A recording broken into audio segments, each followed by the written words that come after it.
Amanda was the dutiful choir mistress of the Sacred Harmony Evangelical Church by day, her angelic voice soaring through the rafters during Sunday services. Whenever she sang, the congregation revered her, calling her Sister Amanda with utmost respect. She dressed impeccably, clutching her Bible tightly, her ability to lead the choir with divine fervor making her the epitome of piety. But as the church bells faded into the night, Amanda's life took a darker turn. Hidden from the eyes of the congregation, she ran an underground escort business, recruiting young women from disadvantaged backgrounds. They knew her as Madame Grace, a name whispered on the dimly lit streets of Kingsdale. Amanda had perfected the art of living two lives, her secrets hidden behind an angelic facade. No one in the church could suspect that their beloved choir mistress was the mastermind behind a flourishing escort business. One fateful evening, when Amanda was returning from church, she came across Mary, a 20-year-old girl with dreams of becoming a nurse. Mary had come to Metroville to escape the suffocating poverty of her hometown.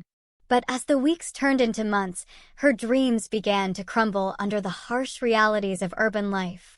Amanda found Mary sitting on the steps of a closed clinic, her face streaked with tears. "My dear, why are you crying?" Amanda asked in a soft, motherly voice. Mary looked up, hesitant. I have no money for school fees. I don't even have enough to eat." Amanda's heart twisted, not out of compassion, but opportunity. She sat beside Mary, placing a comforting hand on her shoulder. "You're a beautiful girl," Amanda said. "I can help you. There's a way you can make money quickly enough to pay for your education and more." Mary's eyes widened. "How?" Amanda smiled. "All you need to do is trust me." Desperate for money, Mary followed Amanda to her house, trusting her devout appearance and modest attire. Amanda kept the girls she recruited in a small rented flat in Brookhill, a place no one would associate with her church-going personality.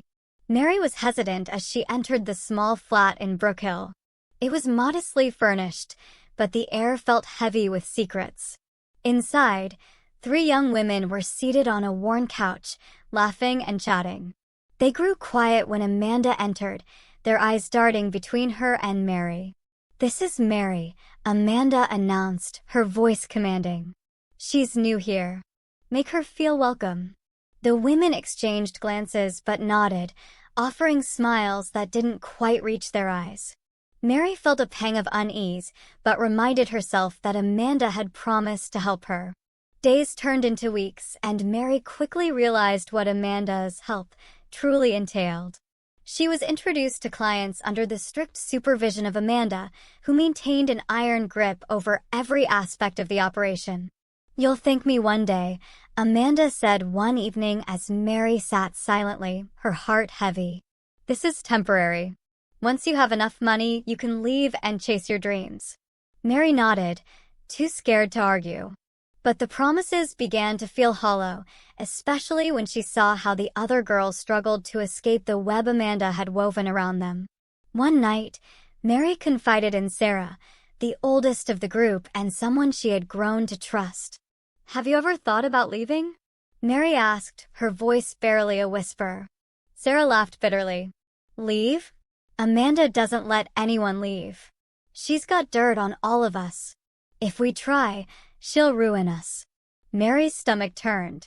She realized then that Amanda wasn't just a manipulative businesswoman, she was dangerous. Amanda's carefully constructed world began to unravel one evening when a new client, Thomas, turned out to be an undercover journalist investigating the rising number of trafficking cases in Metroville. Posing as a wealthy businessman, Thomas gained Amanda's trust over several meetings, collecting evidence about her operation. One evening, while Amanda was away at a church retreat, Thomas secretly recorded a conversation with Sarah, who confessed everything about the life they were trapped in. "We don't want this life," Sarah said tearfully. "But Amanda makes it impossible to leave. She knows everything about us, where we're from, our families, everything." Armed with evidence, Thomas contacted Detective N. Collins, a relentless officer with a reputation for taking down high-profile criminals. The raid came swiftly and unexpectedly. On a quiet Sunday evening, as Amanda was leading the choir in a heartfelt hymn at Sacred Harmony Church, Detective Collins and her team stormed the flat in Brook Hill. As Amanda sang with her hands raised high in the church, the raid was underway at the Brook Hill flat. Mary and the others were caught off guard, their faces pale as officers entered. Detective and Collins stepped forward. "You're all safe now," she said firmly, her eyes scanning the room. "No one will hurt you anymore."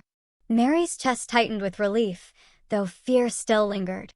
At the church, Amanda's voice faltered when she noticed two uniformed officers approaching the altar.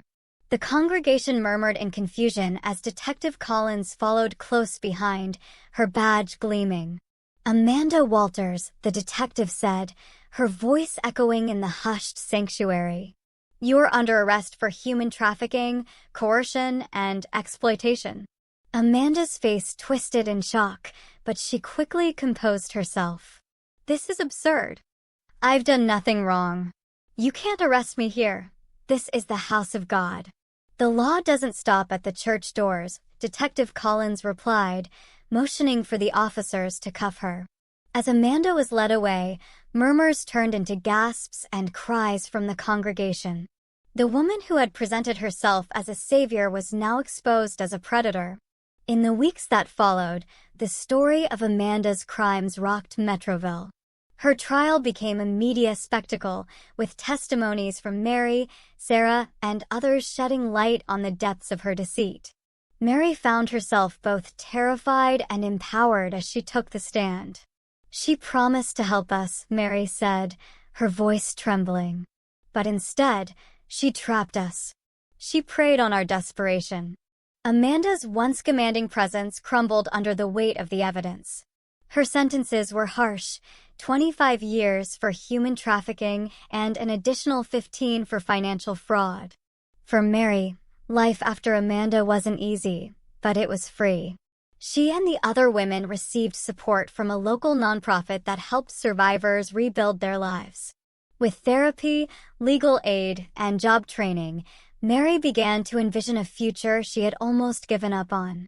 One day, as she walked past the bustling streets of Metroville, she saw a small community center with a sign that read, "Helping Hands, Empowering Survivors." Mary stepped inside and spoke to the director. "I'd like to volunteer," she said, her voice steady. "I want to help others like me." The director smiled warmly. "We'd be honored to have you." For the first time in years, Mary felt a sense of purpose. She wasn't just surviving, she was thriving. And while the scars of her past remained, they no longer defined her.